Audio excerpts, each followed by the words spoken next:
Wow, what a day in the studio today. Well, welcome back. This is My Day of Play, where you're taken into the real events and actions of how it happens long before the process of editing or cleaning up. This is how it really went.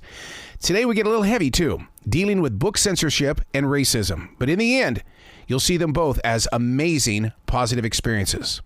I spent time with author Amy King, whose books have been banned from schools, and she sees that as lying to children. Then it's an in-depth conversation with Christine Saxman, a racial justice educator. I call this My Day of Play, completely unedited in the way of meeting the wizard behind the curtain. Hello and good morning, everybody. Good morning, Mr. Collins. This is Brittany calling with the radio tour for Amy King. Excellent. Looking forward to this. I'm sorry, what was that? Looking forward to it. How am I doing today? No, I said I'm looking forward to it.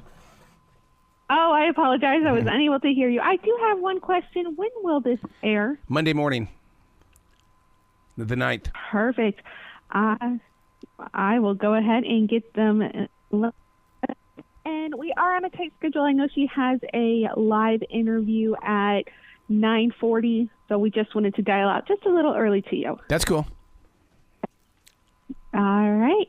And just one moment, Madison, our lead, is checking to make sure that they are ready. All right, I'm going to go ahead and connect you now. Excellent, thank you. You're very welcome.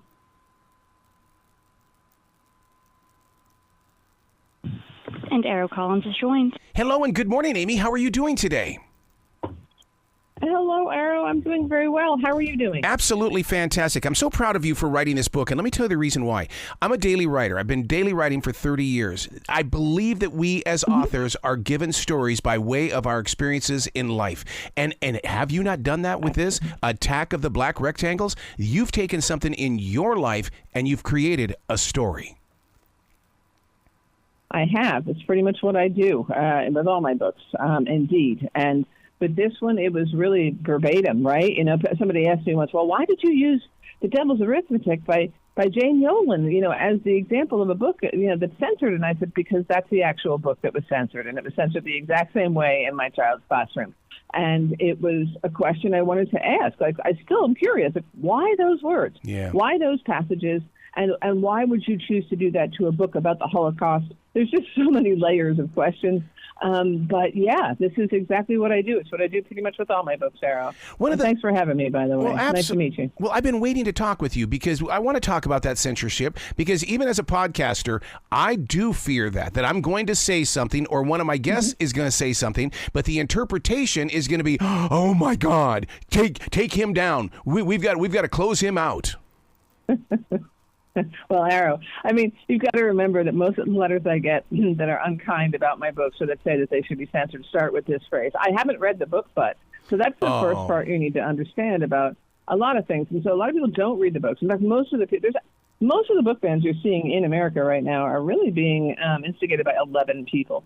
So it's sort of, it's really a sort of more of a fervor of doing what you're told versus actual intellectual decision making, right? And so, you know, I mean, even Attack of the Black Rectangles, it's been out for 2 years now. This week is its paperback release, but it's already been censored and it's already been banned. And so it's sort of, and there's no curse words in it. There's nothing. It's a middle grade book that's wholesome and lovely, but it's about censorship. And so right there, it's been banned for that reason. And it's about kids who go and fight censorship and use their voices to be able to say, whoa. I want to be able to read this book, and you know, the words you crossed out, we already knew those, and why would you cross them out? Wow. And they had more questions, you know, because they're children, they're curious. We're so used to lying to children, and in a way, in this book, it also talks about the other black rectangles we put on our lives. Like there's Mac. He's got a really abusive, erratic dad. And people put a black rectangle over that all the time, make excuses for the guy, say he has some mental problems, whatever it is. It's just like, no, actually, the guy treats his kid terribly. Like, can we just talk about the truth for once with young people? Because they already know it. That's like trying to teach a kid that it's okay to lose. You didn't win the baseball game. Yeah. You didn't get the trophy. I'm sorry, but you're going to have to work harder next year. I mean, yeah, because we all just want to be, use your words, be positive, be positive. But see, what I love about your book is that I recently spent some time with Martin Luther King Jr.'s granddaughter, and she's all about activating the voice. And is that not what this book is about as well? Give those people who are hiders, who are dreamers, an opportunity to be and have a different view. I did not hear the last thing that you said because our connection is somehow funky. It's because I'm living in a forest. No, what I'm saying is that this book gives people a reason to believe in different views. Yes, and that's exactly it. And we have to. I once got onto a radio show and someone said, let's just cut to the chase. Which books do you think should be banned? Oh, God. And I said, no books. And she was like, come on, you're either on this side or this side. I'm like, no, there is no side. I'm on the side of books, and that's all books. And they're like, and then she threw out like this one really like, she actually threw out Mein Kampf. And I said, oh my gosh. And I don't think she ever expected anyone to be so excited to defend this book. But I said, listen, I grew up in rural Pennsylvania surrounded by hate groups. I have lumps on my head from hate groups. All I've ever wanted to know is the answer to hate. That book is the key to the lock. And is it disgusting? Yes. Does it gross me out? Unbelievably. But so did getting beaten up by skinheads. I can at least understand where it came from if I read it. The whole idea is to read differing views to figure out who the heck you are. Yeah. I read books I didn't like. I read books I didn't agree with. I read characters I'm like, I don't want to be like that person. In fact, half the influences in my life that made me who I am were meeting people that I didn't want to be anything like. Wow. Right? And so you meet those people. You can't avoid those people. I was born into a family with a few of those people. And I was like, I don't want to be like them. I'm going to be like this. I'm going to tell the truth. I'm going to do these things. And that's how I became who I am, was to be able to look at the things I didn't like, the things that hurt my feelings, the things that made me uncomfortable, and decide to be who I am. And as a young person, I made those decisions very young. Well, and doesn't that start with you as the author? Because I know there are times in my own published books that I would go into a paragraph and I'm going, that they're not gonna see it the way you do. You might want to pull back on that. In fact, my very first published book, before the editor, before they were saying, okay, let's do it, I went in there and eliminated every single dirty word. And if it sounded like a dirty word, if it looked like a dirty word, because I didn't want to come across that I was breaking the rules. Arrow, the same thing happened again. You got so excited, and for some reason your voice went to space. I did not hear the last part of that. In other words, did you hear the part about my book, where it was like I took out all the dirty words or something that looked like a dirty word because I did not want to be banned from oh, look, he's using foul language in this book of motivation. Oh, yeah. No, you can't do that. No, I write, it's funny. How do I put this? I've been writing for 30 years. I still got to have other jobs to pay my bills. It's not to say that writing doesn't pay me. It does. But it's not one of those things that people think that it's fame and fortune. It's not. What it is a beautiful art that I love being able to do. I feel very fortunate to do it. But when I do it, I sure as heck don't lie to children. If somebody says the F word, somebody says the F word. Yeah. Now, for a kid, for this group, for middle graders, no, nobody says the F word there, although guess what? They do. That's where we all learned it. We all learned it in those ages. But a book with that is not going to fly. And that's cool. But I write mostly, my books are adult, young adult, and adult books. They're crossover books. So like I have a book coming out in 3 weeks. I didn't hold back at all. Heck no. Why would I hold back? I don't lie to children. I don't lie to children, and I don't misrepresent the world and life as it is to children. I don't. I mean, if they're watching television, I haven't watched TV in like 35 years, but I turned it on recently and I saw some of the stuff and I was like, I can't understand why we're censoring books. Like, well, like the television is bad enough. So it's so interesting. But what it is, it's a control technique. And that's what this is. It's a control technique, and it's really, honestly, it's based in homophobic, transphobic, and racist, white supremacist ideas. That's really what book censorship is at the moment in this country.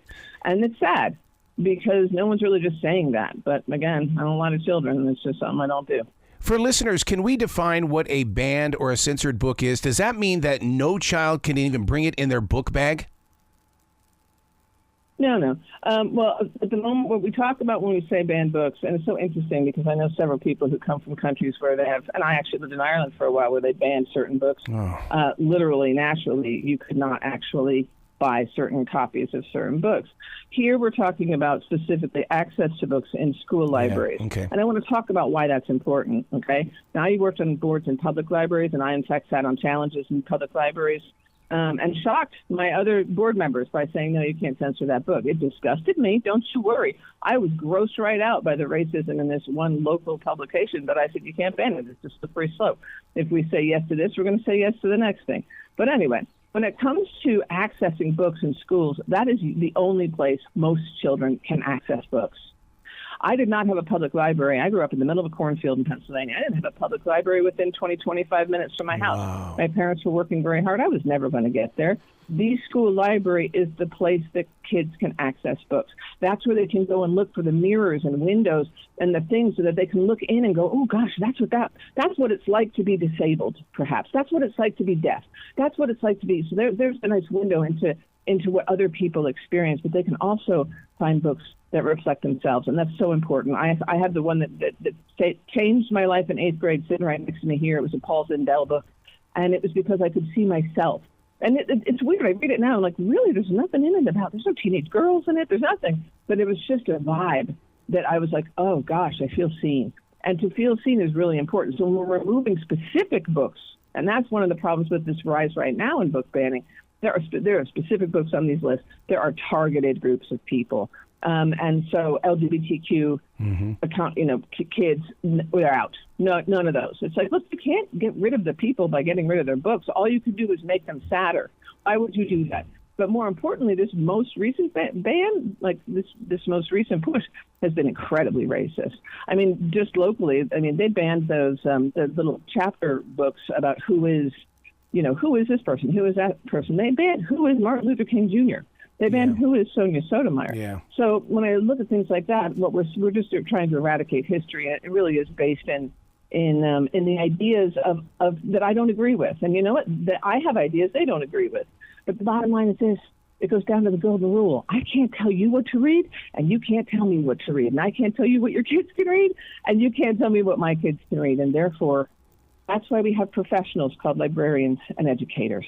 Wow. And educators are incredibly educated in what they do. And librarians are incredibly educated in what they do. There are people who teach the science of reading. And the science of young people reading is fascinating. But most of us don't know it. And those people sitting on those school boards don't know it. Yep. And that's a shame. These people have spent their whole lives, truly researching how young minds take in information, and we're like, we don't care. I don't like this book.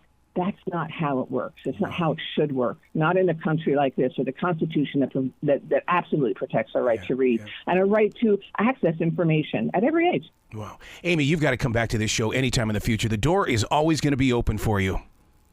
Holy crow. Invite me, Arrow. Invite me. I will. I will. Find me on the internet. Well, you be brilliant today, okay? Thanks so much. Thanks for having me, Arrow, and you go have an incredible weekend. Thank you. Please don't move. We're going to come right back. Hello and good morning, everybody. Good morning. This is Christine. Christine, listen to that beautiful voice. Oh, my goodness sakes. Thank you. It's a little congested. I unfortunately have COVID. Oh, well, I'm sorry to hear that. Thank you. Man. You got to talk to me about this book because you come with so much cred. You've got so much experience. And you know what? Those of us on the outside here, we've got assumption. You know what I mean? We just sit here and we think we've got this, but we don't have what you've got. Well, thank you so much. To gain the confidence to put a book out there inside stores, it's going to create conversations. How do you maneuver your way through this? Because people are going to look at this cover and they're going to judge it immediately, which is rule number 1. Don't judge a book by its cover.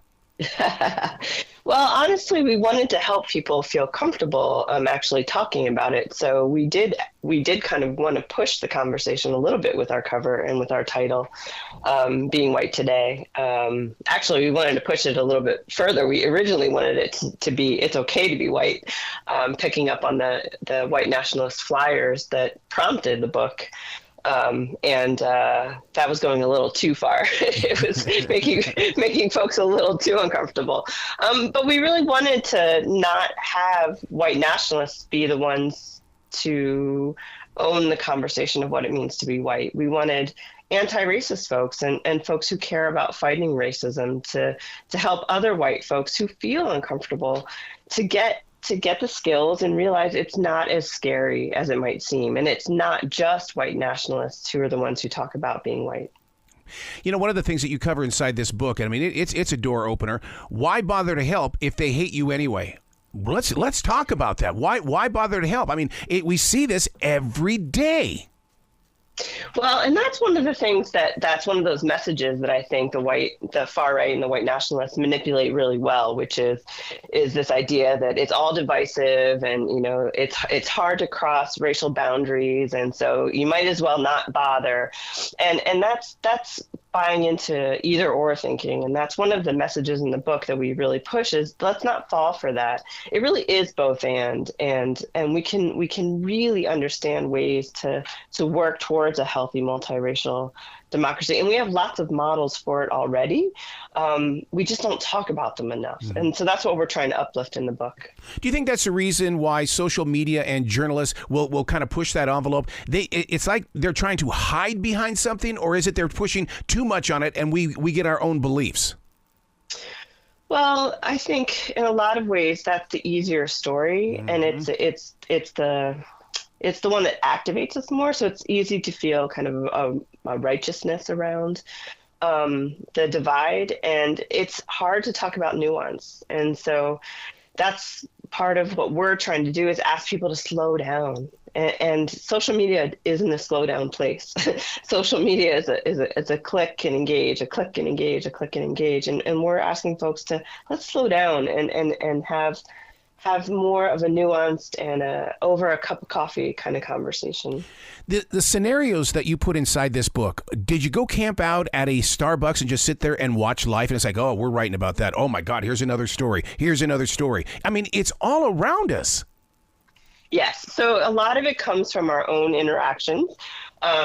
In our 20 plus years in doing this work as white folks, a lot of it comes from stories that people have shared with us. So even though they're fictionalized in the book, they all are based on either real stories that Shelley and I have experienced ourselves or that people have shared with us. So we really wanted them to be practical experiences so that they felt real, that there are things that white people are struggling with, so that when they read it, people can see themselves and be like, oh, yes, I deal with this in my church. I deal with this in my school. I deal with this in my neighborhood.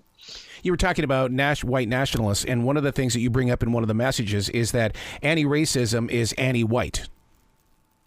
Yes, and that's a message that they've been pushing really, really well. And, it's kind of building on the same piece of, the way that the strategy they came with anti-critical race theory, anti-DEI, that's all tied into, anti-racism is anti-white. And they've been really effective with it. That's why there's been legislation in certain states. And we really want to push back against that and think about the ways in which this isn't anti-white. This isn't anti-white people. In fact, doing anti-racism is a way for us to be healthier, hence the title of the book. We can have a positive identity as white people when we really work cross-racially, because we're actually working to make society better as a whole. One of the things that I always try to share with people, if you want to see different points of view and learn what other people are thinking and doing in their lives, go get a job at a grocery store and get involved with your community at that level, because everybody has to go to the watering hole. That's right. And that's one of the things that we offer is really trying to engage differently and engage in ways with folks that really help you build different skill muscles. We talk about different skills like emotional skills, conversational skills. There's all different kinds of skills that we can build to really just be better in our cross-racial relationships. So when it comes to disarming tactics, what does that actually require? Because I'm a person that likes activation. I'll sit here and use a yellow highlighter all the way through this book. But if it's just going to sit there, then I didn't do it right. I need to activate the word. Yes. And so Activation can take place in lots of different ways. And so when we talk about working with, say it's white person to white person, and you're trying to understand someone who is just like, I don't want to talk about race, I don't want to do this. Yep. Engaging them is just to understand, first of all, okay, so why? Rather than arguing with them, well, you should care about race, and, giving them a laundry list of ideas, just pause and be curious. So that's an activation right there, is learning questioning skills and learning listening skills to just sit and be with that person and understand their perspective, because once you understand their perspective, then you can connect. So listen, connect, and then you can pivot to sharing some reasons about why you have the beliefs that you have. One of the things that we all should work on is stop stereotyping, because just because they may be African American doesn't mean they like hip hop music and jazz. I tell you what, that's an eye opener as a mobile DJ when it's like, you want to hear Dave Matthews? That's awesome. That's really awesome. See, I just learned something by going through that experience. That's absolutely right. We should always start from the position of curiosity rather than making assumptions. Yeah. What did you learn by doing this? Because you bared your soul inside this book. That means that you had to take your experiences, put it on a page, and now your body's going, okay, give me more. Yes, I think that the greatest piece of this has just been how open people have been, of all different racial and ethnic identities, to using the tools and working within their communities to really build relationships. And that has been our goal all along, is to really think about how do we build relationships to work towards the place that we're not there yet. And we have the hope that we'll be in a society that doesn't have racism anymore. And it's been worth putting our, not always best selves out there. But that's the point of, we're going to make mistakes along the road. And Shelley and I both have made mistakes during this process, and we can recover from them. That's skill building. Is it okay to think beyond black and white here? Because I do work at that grocery store, and I know who's going to come into my store after 9 p.m. at night. Some of the most hardworking people on this planet. And of course, I'm talking about immigrants and people who are legally Americans. But I learned from this book because I want to build that conversation. I want to build that connection with them, and I want to learn how it is they're so dedicated and loyal. Absolutely. And I think that's a really important conversation to talk about too, because it's often framed, again, as an either or. Like when we're talking about race, it's either white people or black people. And we're talking about Asian Americans. We're talking about Mexican Americans. We're talking about lots of different immigrant folks from the Middle East. So we're really need to think about how we're talking about race and ethnicity, and really thinking about what does multiracial mean, and that we're really building bridges in lots of different directions, and really widening our view in that way as well. Isn't it kind of weird, though, as we were growing up, multiracial, it was one of those things I would look at my mom and I'd say, so what do I have in me? Well, you're Norwegian, you've got some Native American in you. I mean, we all had a piece of something in each and every one of us. Why is it was not an issue back then, but it's an issue today? Well, I think sometimes it was an issue back then, but maybe we just didn't see it and talk about it. Okay. And, and that's part of going back and thinking about maybe what we weren't able to see. I think about in my own story, when I lived in Baltimore, there were lots of racial issues there. And yet my parents taught me to be colorblind, and I didn't see it at the time. But now when I go back and look, there was lots there to see. I just wasn't able to see it. Wow. Where can people go to find out more information about you, Christine? And I want them to really dig in and see that this is not a book of negativity. This is a book of learning and a better understanding of how we can grow forward as a unity. Yes, it is very much about having a positive anti-racist life. So thank you for uplifting that. And please visit beingwhitetoday.com to learn more about the book. And please pick up the book wherever you buy either paperbacks or audiobooks. We would love to engage with you. You got to come back to this show anytime in the future. This platform is always going to be open for you. Thank you so much for having me. Well, you get better, okay? Thank you so much.